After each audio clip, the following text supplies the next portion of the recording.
Okay, sorry about that. My last video I did not have the microphone on, which is my bad. So we'll be starting over and I'll be doing better this time. Like I said, that's my bad. I'm completely new to the YouTube broadcasting, so here we go. Starting a new game.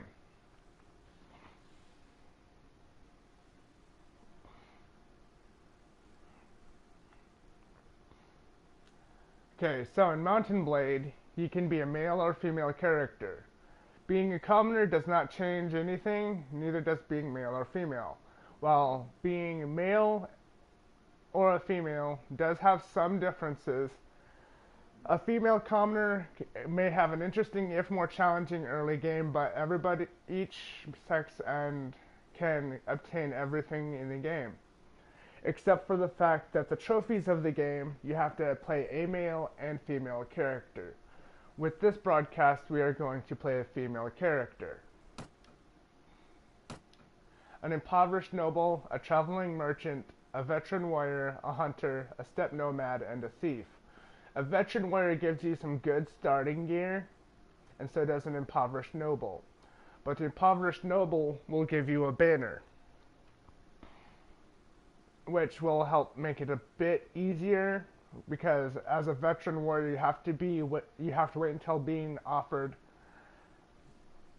vassalage to get a banner, which you'll have to pick from the remaining ones. So what we're going to do is pick impoverished noble. A page at a nobleman's court gives you some good stuff, as well as craftsman apprentice, a street urchin, and a stepchild. What we're going to do is go with the shop assistant, because you will get inventory management and trade, which will allow you to do better in early game in making money. A lady in waiting is a good option, but you start with a knife. The good thing about a lady in waiting is that you get the spirited courser, which is a very fast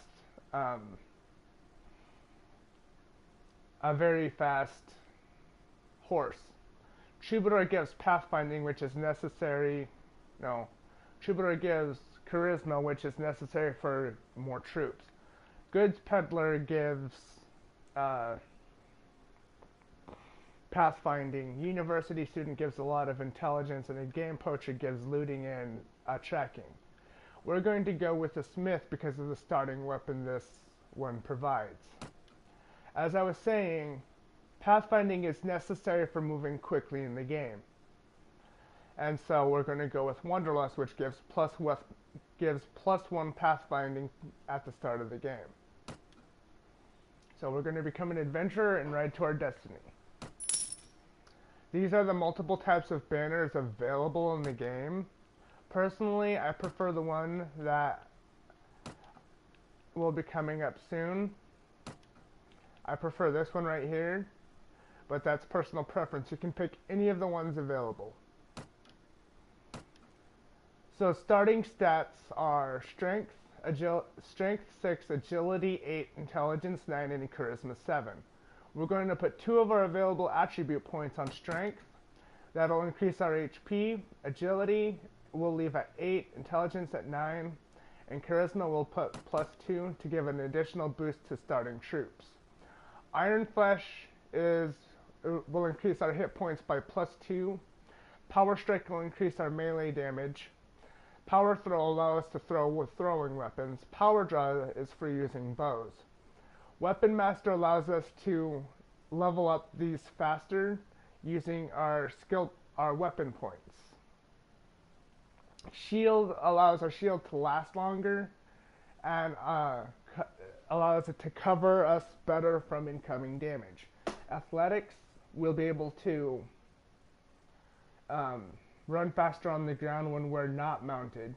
Riding will allow us to ride better horses. Horse archery means we'll be able to hit our targets better from while we're on a moving horse. Looting is necessary because that means you'll get better loot.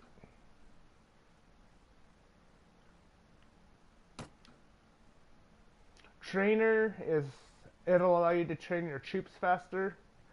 We're going to put 2 on pathfinding because we need that starting speed so we can get away from enemies that are chasing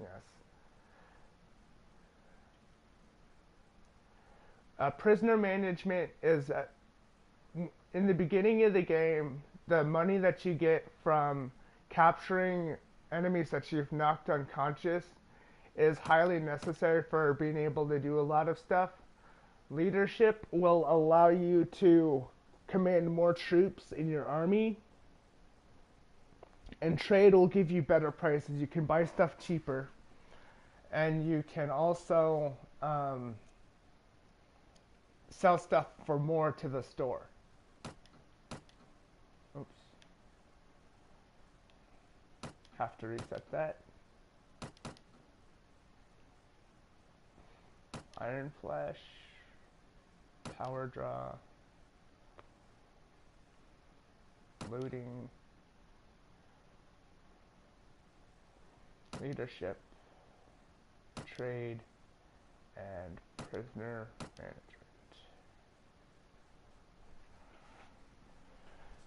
And then 2 on pathfinding.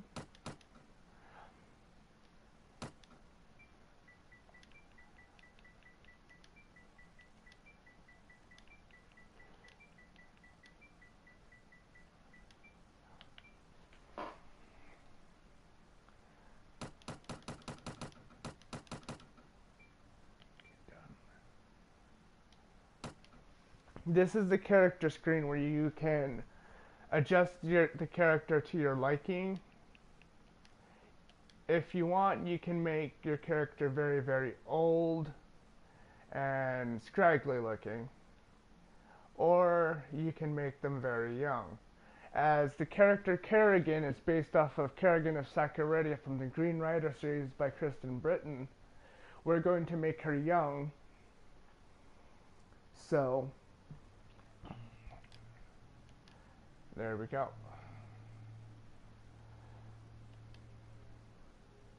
We're not going to do much to change this except for changing the hairstyle.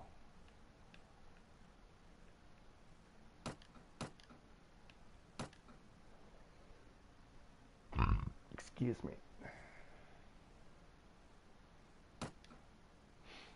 The different kingdoms, such as Pravin in the Kingdom of Swati, the Kingdom of Vagirs, the Khergate Khanate, the Kingdom of the Nords, the Kingdom of the Rodoks, and the Serenade Sultanate. Once we load into the game, I'll give you a basic rundown.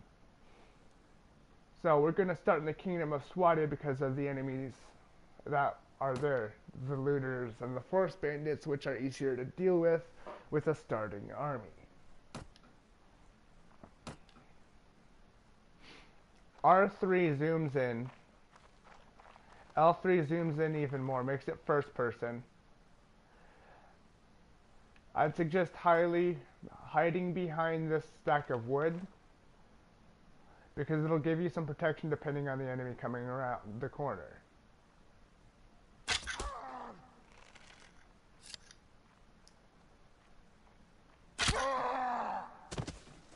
As an adventurer like you, till I took an arrow to the knee.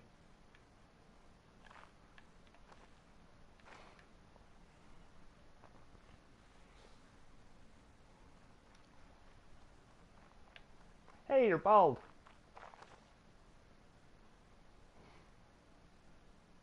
There's nobody outside, so we don't know who's listening? Okay then. Okay, Mr. Baldman. So they took your brother, but you don't want to pay the ransom. So you're going to pay a random person that you don't even know to go save your brother. That works. Okay. Need 5 men to take on the bandits. Okay. Hit okay. Back. Okay. So, as a smith, you start with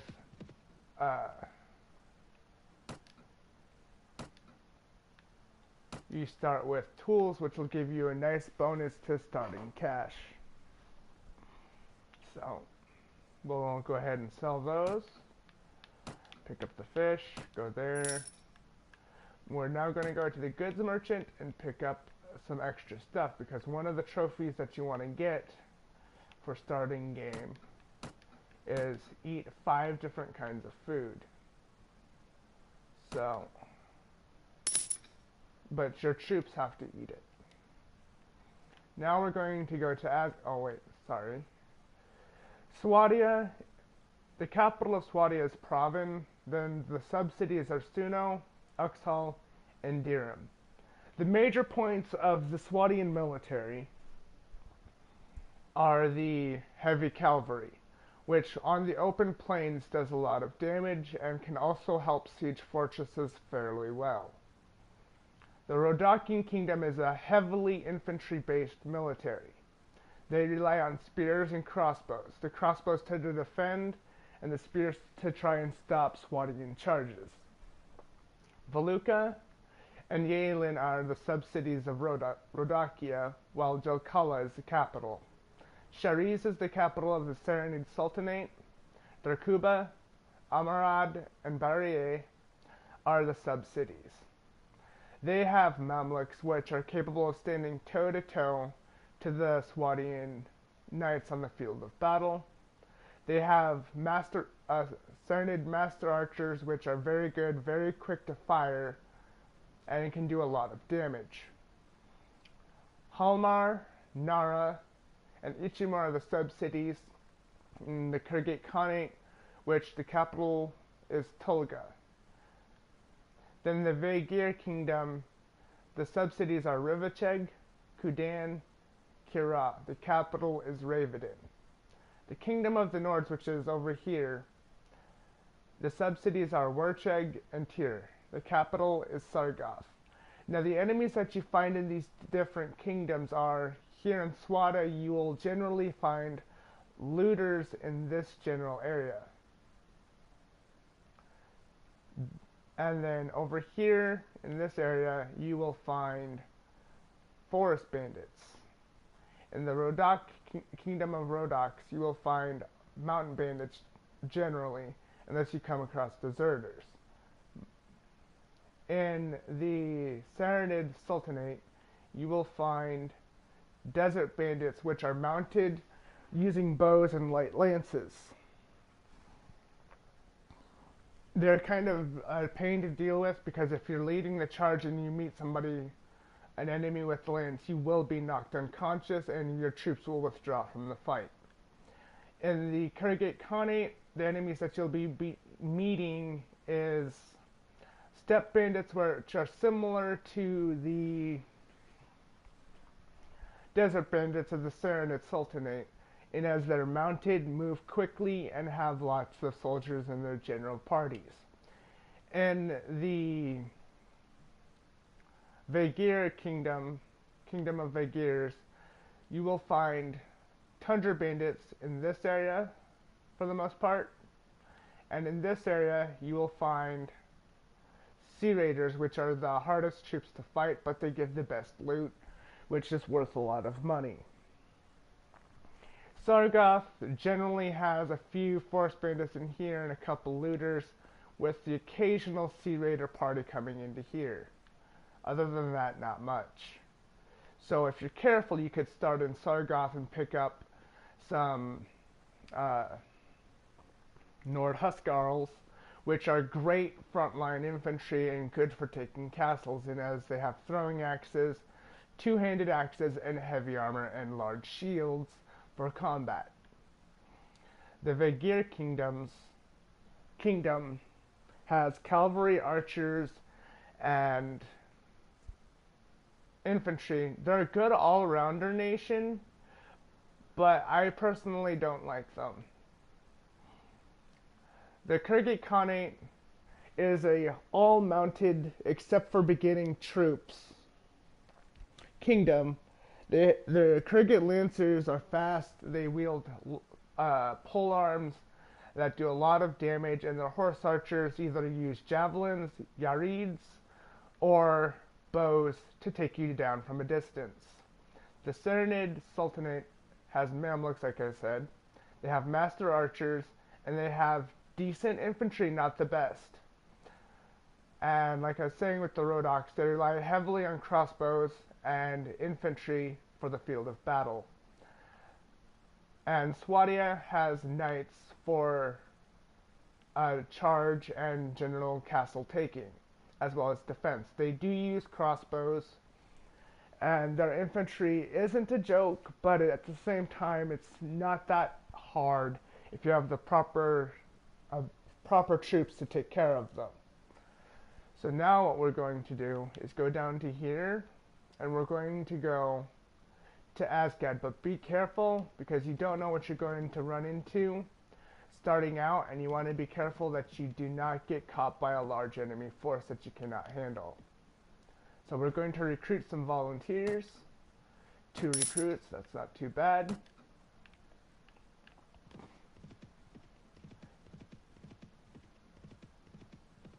Now we're going to head to Vadar.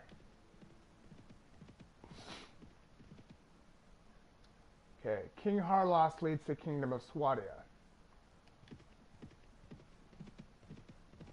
You'll find out the king of each kingdom generally as you go along.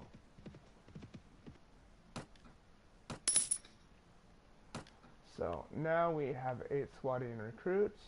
Let's go over here to Ayenda.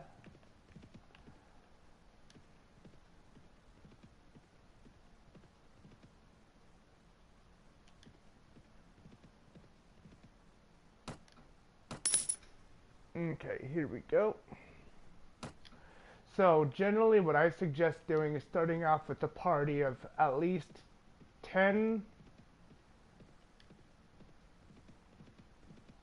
of at least 8 to 12 starting troops.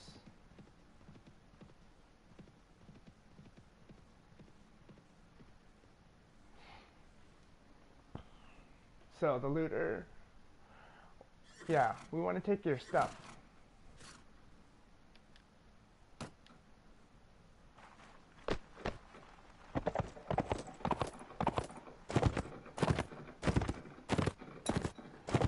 So click left arrow key when you want to pull this window up. It'll allow you to see what exact types of troops you have available, as well as where the enemies are on the map. So, a good place to start the battle is to take a hill if it's available. If not,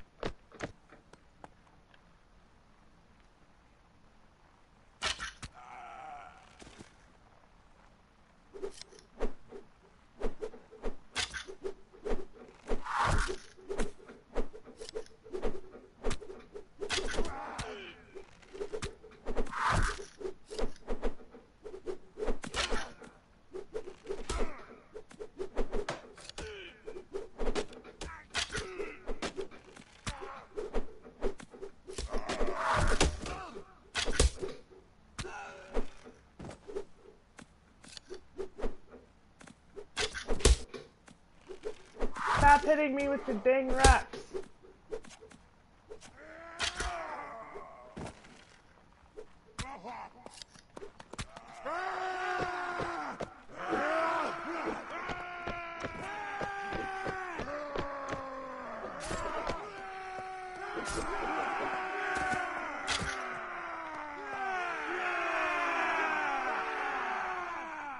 Okey-doke. So we've got 3 wounded enemies. So we're going to take them as prisoners. This is why I suggested leveling up your prisoner management so that you can capture them, and because you can sell the prisoners for money. And it is also a trophy to sell 5 prisoners in the game. We're going to back out, check the loot. We're going to equip this because it's better than what we're currently wearing.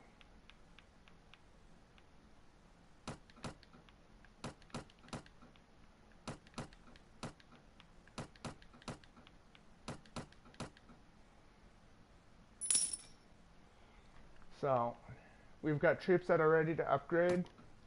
Since we have 12 swatting recruits, they'll be upgradable to swatting militia, which some of them will be able to use crossbows, which will help with the starting game.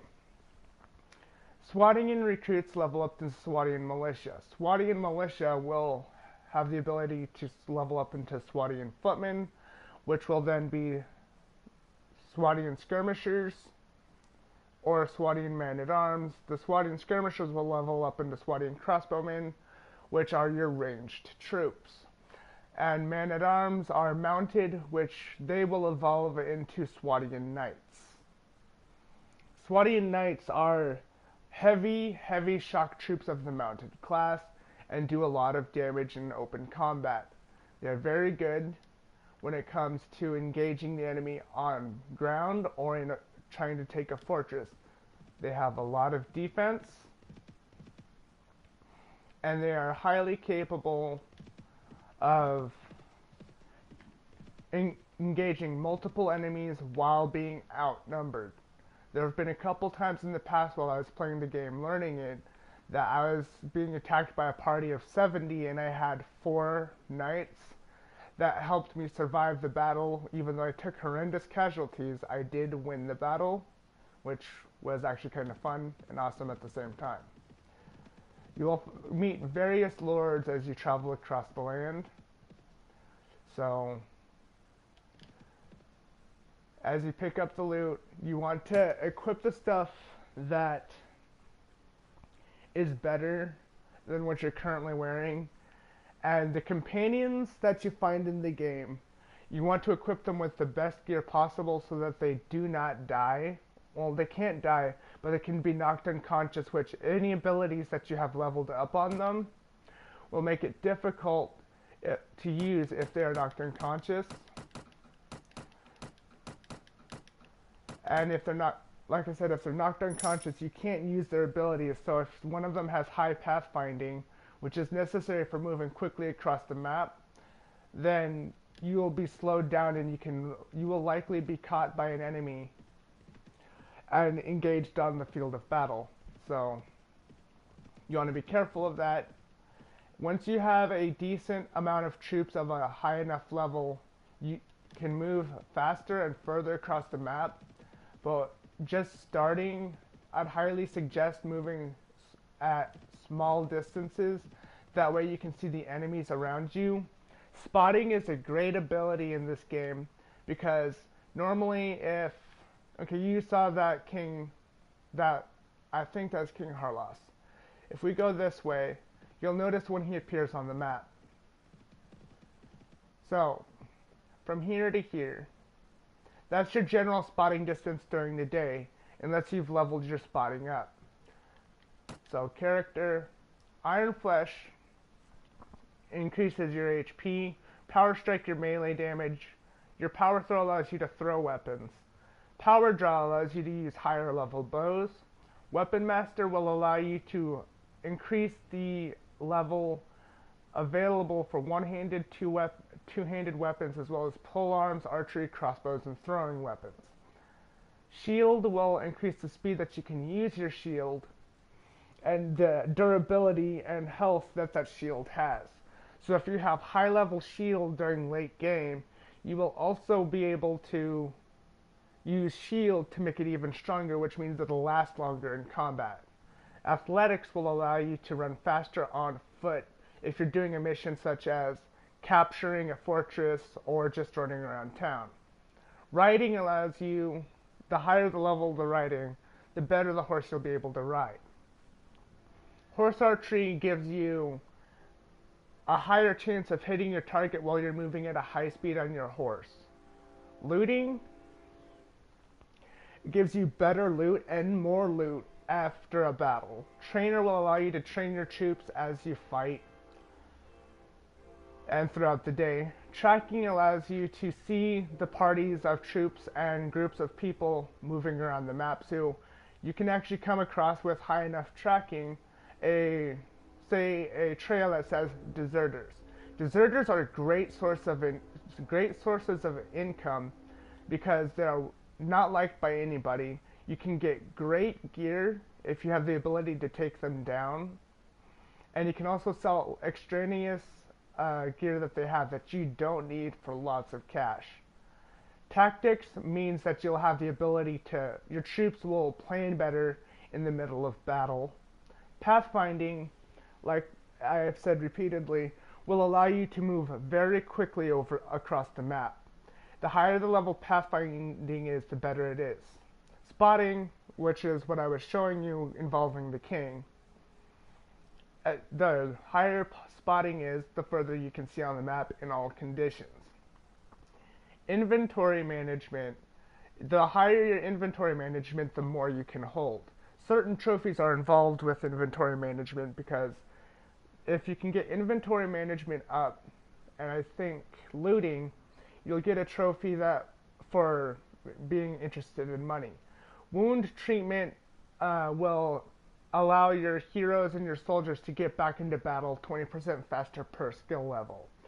Surgery will, if I remember correctly, actually make sure that give you a 4% chance that a mortally wounded soldier, instead of being killed, will actually be knocked unconscious.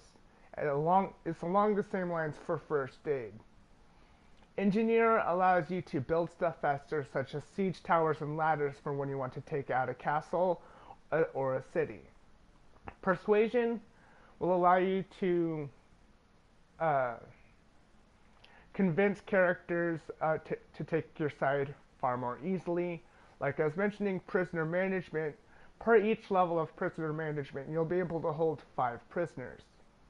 And each prisoner you can sell, depending on what they're worth, to a ransom broker for a certain amount of cash. Leadership, based on leadership, is the amount of troops you can have. But that's not all of it, because your renown also allows you to control more troops as well as your troops' morale. And trade. The higher your trade level, the cheaper you can buy stuff for, as well as the more money you can get for selling items to the store. Strength governs Iron Flesh and Power Strike, Power Throw, and Power Draw. Agility, athletics, riding, horse archery. Intelligence, looting, trainer, tracking, pathfinding, stuff like that. And charisma, generally, the personal reactions like persuasion, leadership, and trade. So, once we get to a level up point, I'll explain better about this stuff. But right now we're going to go look for another set of looters to see if we can pick up a couple more prisoners before we go find the ransom broker. Selling 5 prisoners to a ransom broker will gain you a trophy. Also, as a female character, you will get the trophy Man-Eater if you kill 50 enemies or knock them unconscious in an arena, which you'll find in any major city.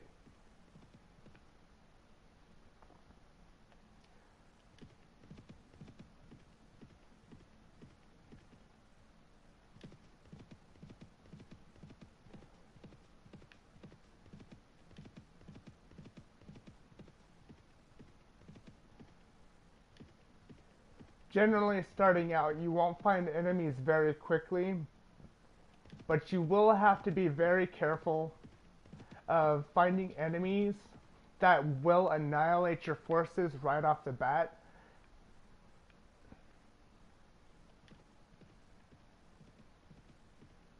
Because there have been times that I've been wandering around this area and came across a group of... Oh, there we go. Oh, no. Don't want to do that. Forest bandits are ranged soldiers. They're not very powerful in the late game, but right now, with only having maybe 1 or 2 ranged troops of my own, and most of my soldiers being recruits and having no shields, even though I outnumber them by 2 to 1, I'd still be defeated. They're ignoring us and we're ignoring them because they don't know if we'd be able to win or not. For some reason, the game mechanics work kind of weird. If you have more numbers, even if you have weaker soldiers, they tend to stay away from you. But you don't want to go with more numbers in the early game because that'll slow you down, cost you a lot of money, and that's not something you want. So that's why I highly suggest anywhere from 8 to 12 starting troops, because you can actually work on them and level them up. Okay. One way to start getting negative standing with a kingdom that you want to go to war with is to attack caravans, which give you lots of loot. They're also a good idea if you're a part of a kingdom that's at war with another one. You can focus on the caravans and the villages of the opposite kingdom. So, well, let's see. Any freaking looters that really want to play? Come on. Oh well. We'll try for another couple minutes to see if we can find another party of looters. If we can't, then we're going to have to end the video there. So,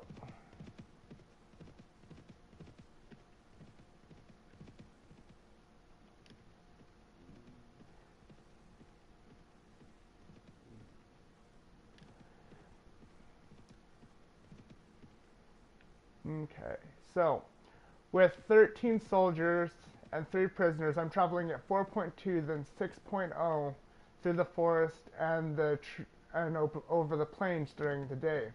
That's because I have a level 3 pathfinding to start with, and pathfinding, like I keep saying, is highly necessary for being able to move quickly across the map. The higher your level of pathfinding, and it does stack with your companions that you can find at generally any city. Okay, here's some looters.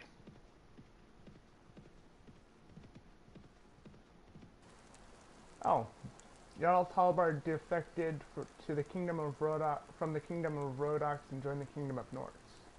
Okay. Okay, let's see what you're gonna drop. 13 troops fit for battle against the 7. Okay. One thing I really like about this game is the fact that even though it's not high-end graphics, it is very beautifully done. Now, when you're in the middle of a battle, to check the position of the enemy troops and so you can arrange accordingly in case they're coming at you, you can click left arrow key, which will show the direction you're coming from in comparison to your troops. It'll also list exactly what types of troops you have available and what they're capable of doing. R3 will zoom in. L3 will make your shot first person. Oh, I missed. Damn it. I like calling this the ball of death.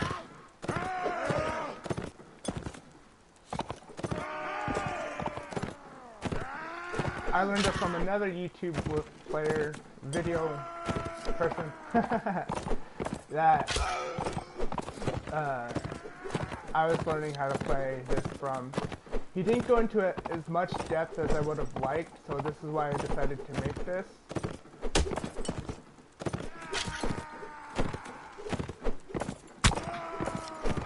And also because I really like the game.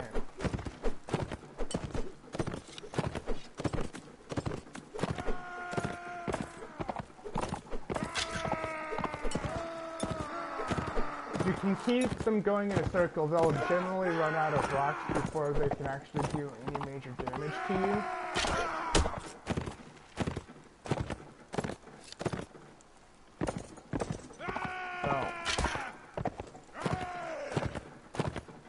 Crossbows are good for this kind of thing, but you really want a bow because it's based on strength, and the amount of damage you can do with a bow when you have a high level of strength is actually very good. So,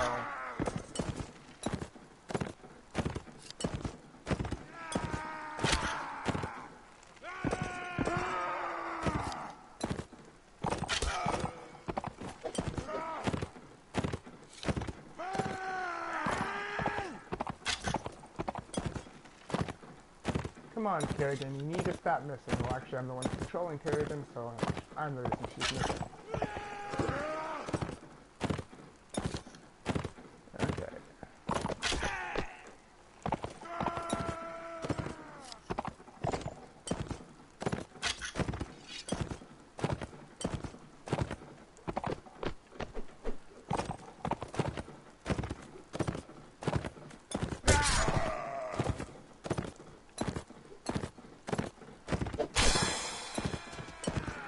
And there's level 2.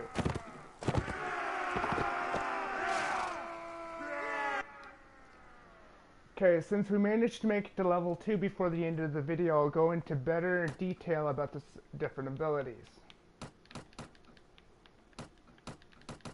And exactly what skill covers those abilities.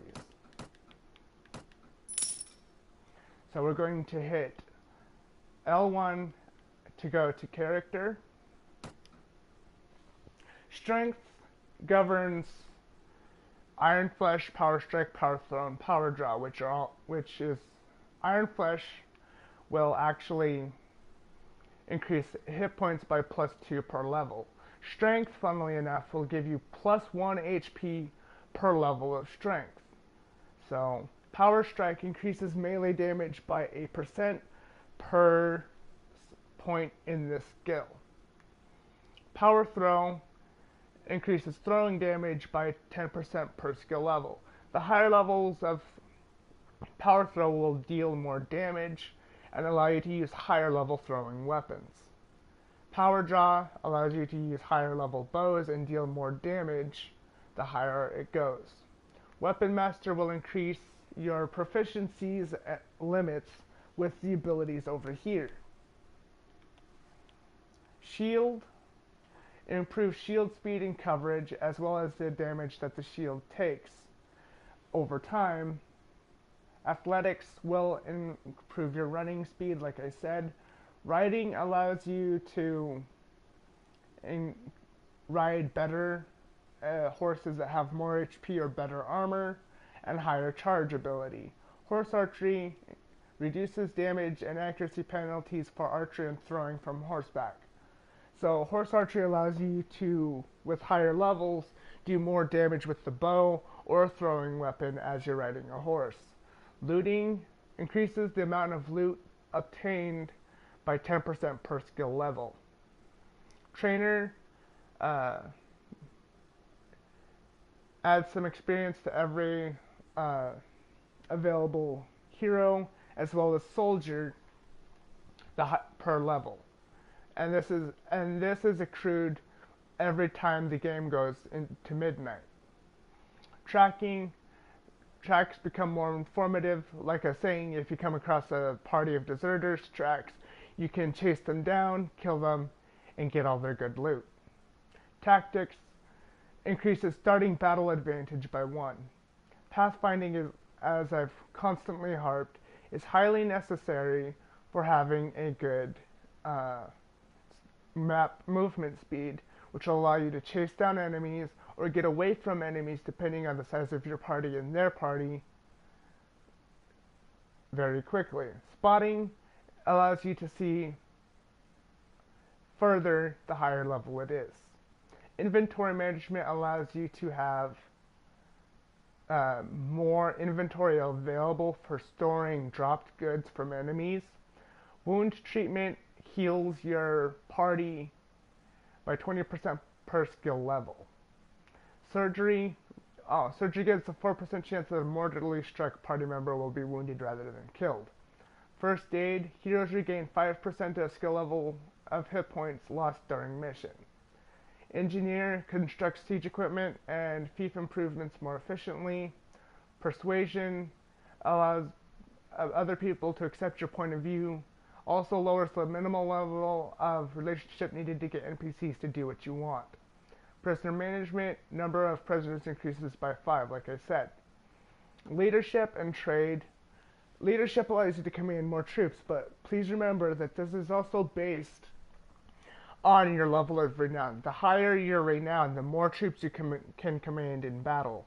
And trade is you get more by selling and costs less to buy the higher your level of trade is.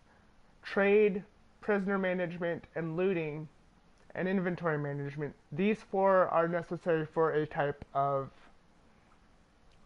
a couple types of trophies. So now what we're going to do is put this attribute point here in strength, and we're going to pick up power draw, because the longbow, which once we have enough troops, will get as a drop from the Sea Raiders over in the Kingdom of Vagirs, will deal decent amount of damage till we can afford the warbow. And archery covers usage of bows, covers of usage of spears, lances, and staffs, like most pole weapons, two-handed swords, great axes, and mauls. One-handed weapons, swords, axes, blunt weapons. Blunt weapons are great for knocking people out, by the way, so you can capture more prisoners. Crossbows obviously covers the uses of crossbows. And throwing weapons such as knives, javelins, darts, stones. It'll make you more accurate with those weapons. Okay, done. Now we're going to head to Provin, see if we can find a ransom broker and possibly a companion. Companions are great for this game because they allow you to gain 47 or 48 right to rule, which is necessary for when you want to start your own kingdom. But we'll get into that next video. Oh wait, I forgot to take all his money.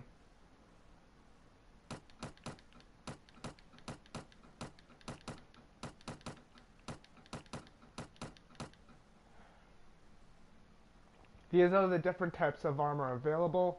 And like I said, it is highly possible that you will not be able to afford something like this till very late in the game. It is a trophy, however, to collect 100,000 dinar, which is the currency in the game. I'm guessing it's more along the lines of gold right now, since they don't have any other type. And the Kirboli is definitely a good armor to get a hold of when you have enough money and work your way up. So, yeah. Okay, we're going to visit the tavern just to see if anybody's available. There we go, ransom broker.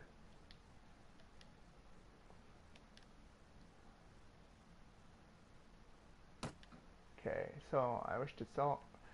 Okay, with looters being not worth that much, they're only worth 32 gold apiece. Now, Sea Raiders, on the other hand, if you capture them, are worth 108. But some of the best soldiers to capture, to sell to a ransom broker, are Swati Knights, Swati Infantry, Karigan Lancers, Vagir Knights, Serenid Mamluks, because they're worth over 200 gold each. So if you can manage to capture one or two of those, and when you're in a battle with deserters, so on and so forth, it'll help you quite a bit on the financial front. So there we go. Okay. So now we're going to exit the city. So if you liked the video, please leave a like and a favorite. And always, welcome to the channel.